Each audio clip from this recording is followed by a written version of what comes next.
Berdasarkan hasil pembahasan APBD Perubahan Kabupaten Oku tahun 2021, pemerintah Oku hanya mampu membayarkan tunjangan kinerja atau tukin ASN pada semester 2 selama 3 bulan atau hanya dibayar untuk Oktober sampai Desember 2021.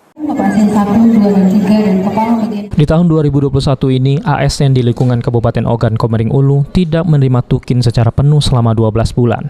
Pada semester 1, dianggarkan TPP selama 6 bulan dari Januari sampai Juni 2021. Dan pada semester 2, sesuai dengan hasil pembahasan paripurna APBD Oku tahun 2021, saat ini anggaran untuk tukin hanya dianggarkan selama 3 bulan, yakni diperuntukkan di bulan Oktober, November, dan Desember 2021.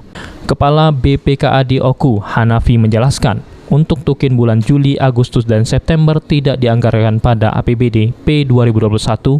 Hal ini mengingat kemampuan keuangan daerah yang terdampak pandemi COVID-19.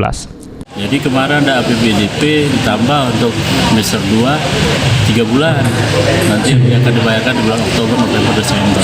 Bulan 7, 8, 9 tidak bisa dibayarkan untuk PNS. Ya memang, karena kan yang namanya TPP itu kan bukan wajib. Pemerintah daerah dapat memberikan TPP tergantung dari kondisi keuangan. Untuk 3 bulan itu berapa sih besaran untuk PNS ini?